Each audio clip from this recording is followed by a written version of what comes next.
I want to tell you a story. I want to tell you a story about a person's voice, a voice that came to the surface that created an entire movement that's touched parts of the planet, and the movement is around dealing with childhood sexual abuse.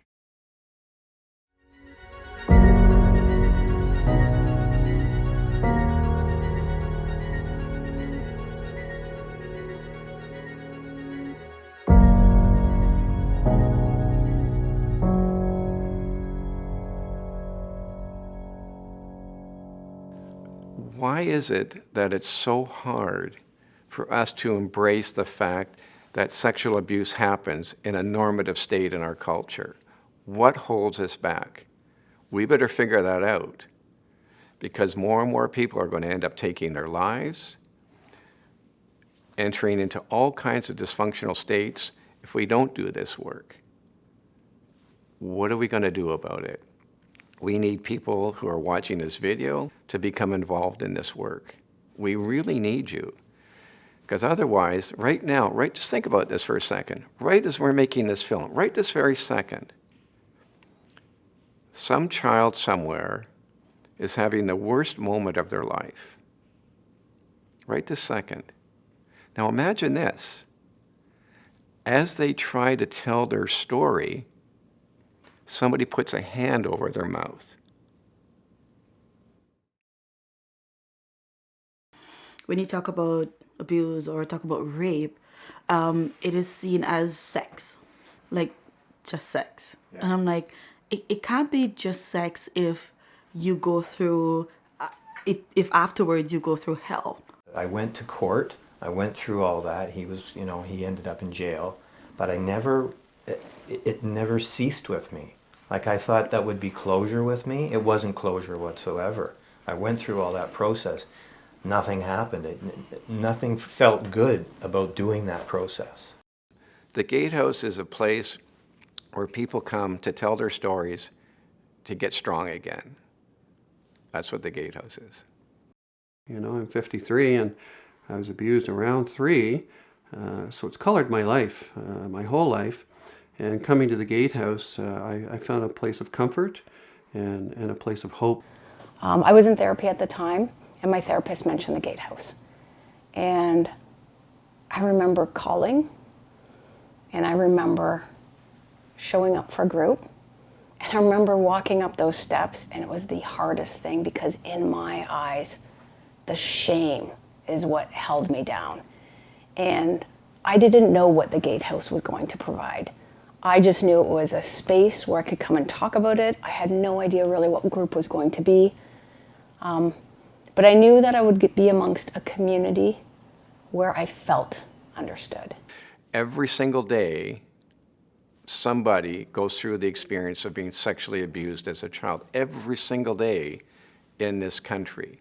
Like, it's not the act, it's the after that you have to live with. The shame, the guilt, the not feeling one with your body, disassociated from yourself, hating yourself, blaming yourself.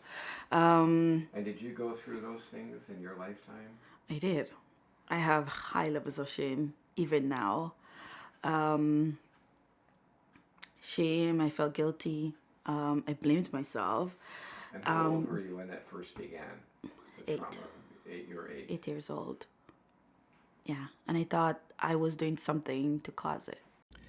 The person that comes up those 5 steps, that comes into the house, who has been maybe assessed as depressed, having psychotic episodes, drug addicted, alcohol addicted, whatever. We don't see them in that light. We don't see them as broken people, but rather as people who have the capacity to transform their stories and their lives. And so we do everything based on peer facilitation, everything. And so that is a very different approach than maybe some of the standard clinical modalities that are out there. So that's unique to the house as well. I didn't know why I was drinking and using other substances. I just thought, I was out for a good time. And, I got married and had kids and started a career. And so that out for a good time really didn't jive with what I was doing, so then I started hiding what I was doing. I was still missing certain things, and that's when I decided, okay, I'll show up at the Gatehouse. And the Gatehouse, since I came to the Gatehouse, they gave me tools that have completely changed my life. Because I was the guy I never wanted to be. I was the guy, say, I have most of my family are police officer. My dream was to follow them step, but instead I follow some other step. And I was angry about it because I could not fulfill my dream. And I didn't know why I was so much angry and shame of myself until I came here. So a friend of mine, several years later, we were working together, and we were working in Keswick, which is quite a bit north of here, and he didn't drive. So on, I forget what day it was, I think it was a Wednesday, he would say, I have to leave at 3, and I have to be down at Lakeshore at 7, you know. So he would take the bus, and it was a 3-hour, you know, journey. And I was just amazed, like, what are you going? And he said it was a group, you know, like a help group. And I said, where are you going? What are you doing that you would go 3 hours on the bus, you know, to get down to this place called the Gatehouse? What's it all about? And he went, well, I was abused. I was sexually abused as a child. I said, and it came up, you know, me too. You know, so it was a Me Too moment. You know, it was a connection. That was it. It was somebody else, you know, that was doing something about it. And I just thought to myself, you know, I've stopped drinking now for a decade. I still have anxiety and depression problems, you know, and I finally made the connection that the childhood sexual abuse was bigger than I thought it was, and had an effect on my life and made me the root of the problem.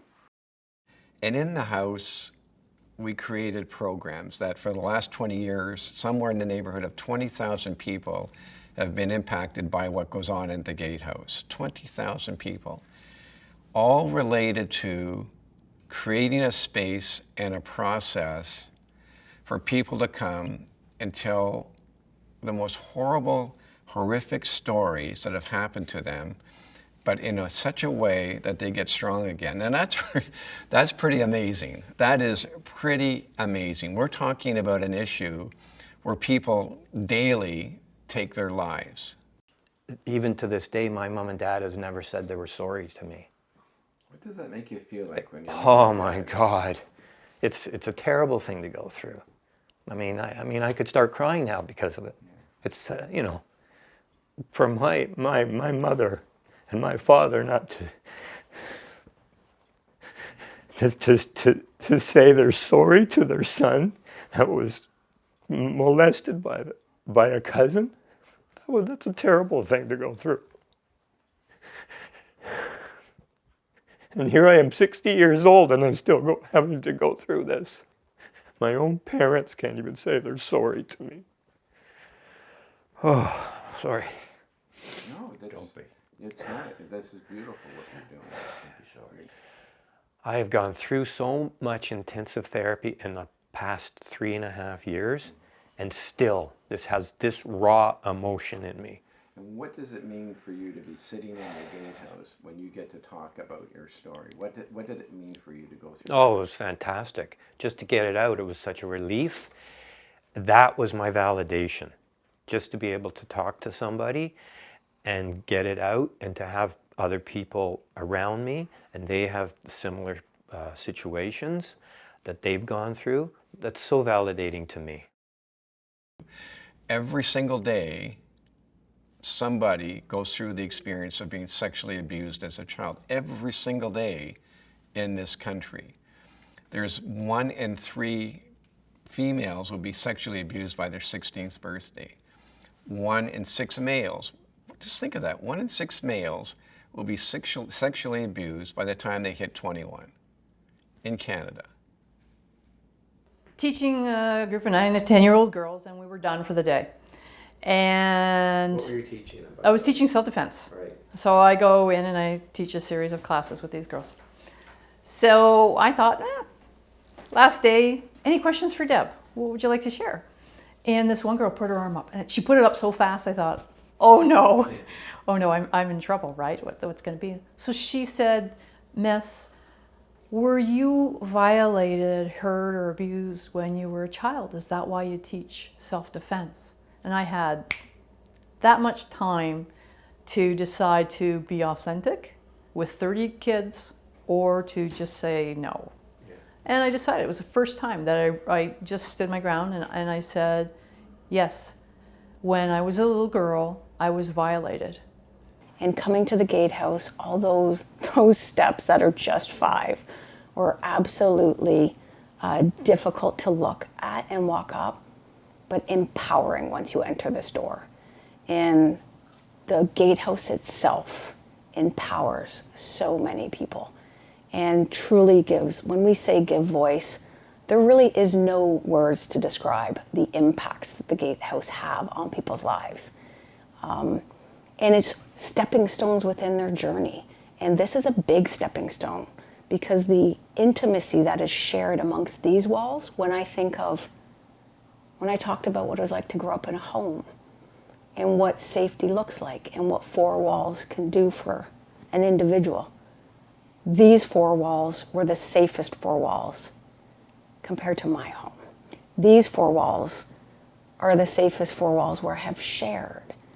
And I was amongst a community of beautiful individuals who were feeling safe and vulnerable and exposed, even sharing our darkest, most traumatizing moments. Tears, laughter, joy, nothing more beautiful than what these walls have offered. And for me, coming to the Gatehouse has been a gift, and I have never separated from the Gatehouse since. What is so very important is to be able to be in a room with a group of other people who have gone through their versions of that trauma, to be able to tell your story in your way with your voice. And what automatically happens then is your voice comes back. The thing that was disappeared from you for years and decades in many cases is back. When that happens, it's almost like you're shifting back into a place of balance.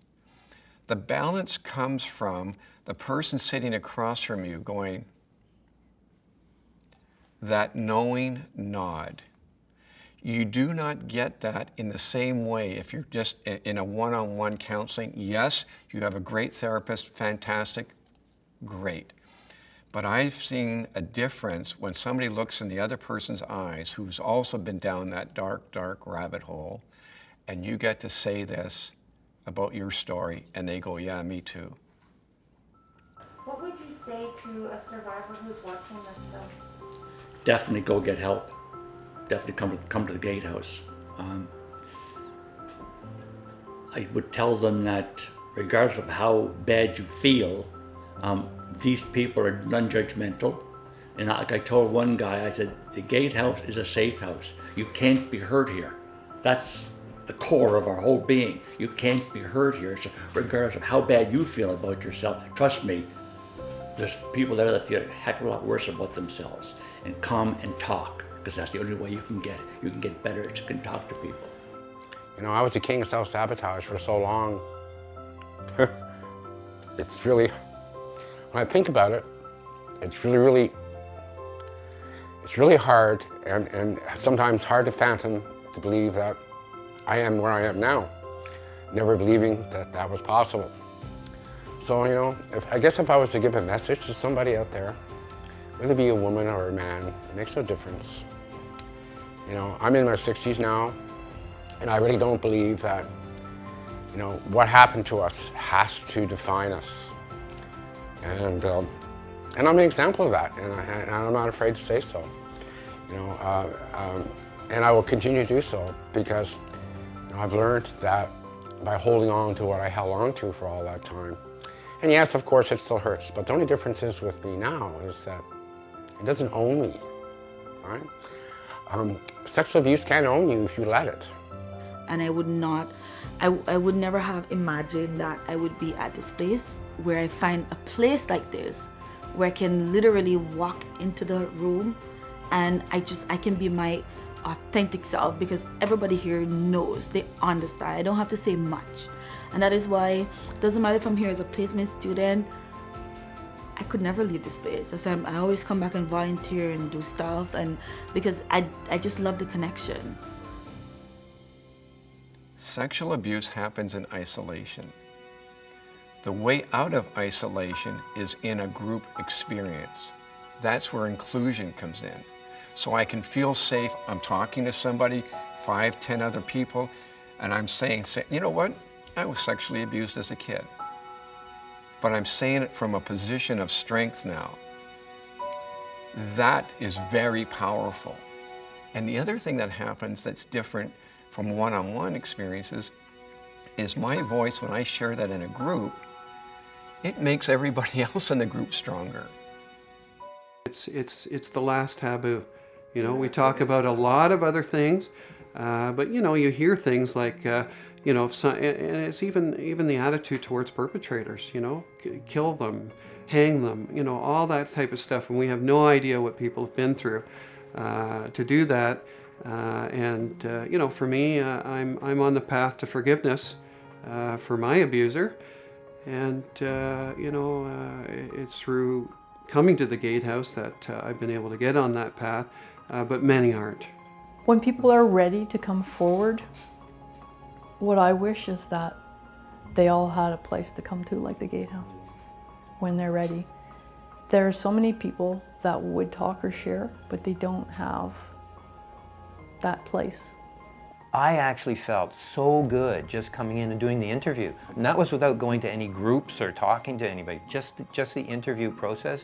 I thought, oh my God, this is great. I just love it here. Just the interview process alone was just fantastic. It uplifted me, leaving them, driving home, and I think, oh my God, tears are rolling down my face. I was like, oh, this is a great feeling. I actually felt, now I'm gonna go somewhere with this. I'm gonna start my healing journey. And that's what it was. Coming here that first day was my healing journey. It's beautiful. And it's not over yet. No. I'm getting better. I'm not better, but I'm getting better. And I'm feeling like so enlightened from, say, 3 years ago, 3.5 years ago. It's a great feeling. It made me love myself because I hated the word, but I hated most myself. I was always mad at myself and I didn't know why. And the Gatehouse helped me to love myself. I understand the fear. It is debilitating, and it's really the shame, and we feel we don't deserve anything more than what life has brought us. But every single person is deserving of all. Its beauty, its light, its spirit, its soul.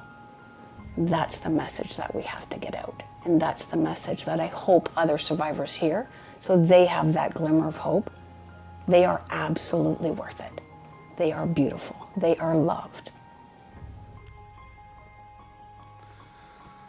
Yeah, those are five hard steps, and but people don't realize is that those 5 steps are the beginning of a new outcome for you if you're willing to do the work for yourself.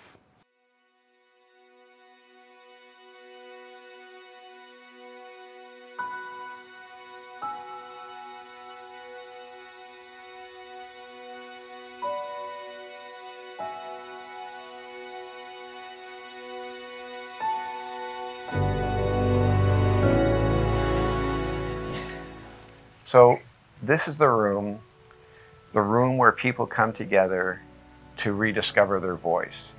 This room was built by members of the community, many of whom had been sexually abused themselves as children.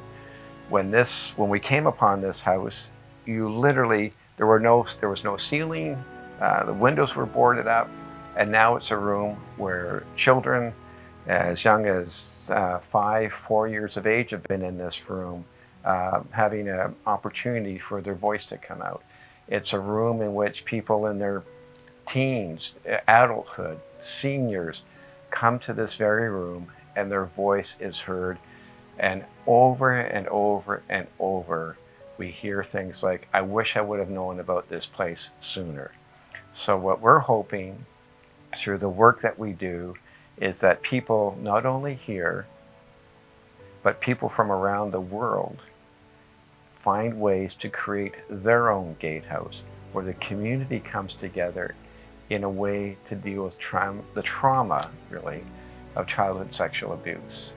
There have been people sitting on this very couch that have come from Bolivia, from Germany, from Australia, from England, from across the country. And we want to keep this going. We need to keep this going. In this very room, we began a program where men came to tell their stories. And I was actually told by a group of people that when we began that over 20 years ago, that they didn't feel that men deserved to have this kind of process. I'd like you to think about that men didn't deserve to have this kind of opportunity to sit and talk about the harm that they'd experienced as children. We were also told that you wouldn't be appropriate to have men and women in the same room talking about their experiences in terms of being harmed sexually as children. Today, 21 years later, those programs are vibrant. We are training people from all different areas in how you facilitate that process. And that began with a person's voice who had been harmed sexually as a child, willing to come and sit in this room and talk, and it's grown from that. So I invite any of you who may be watching this program to, in a sense, extend yourself to learn more about what we do here. Thank you.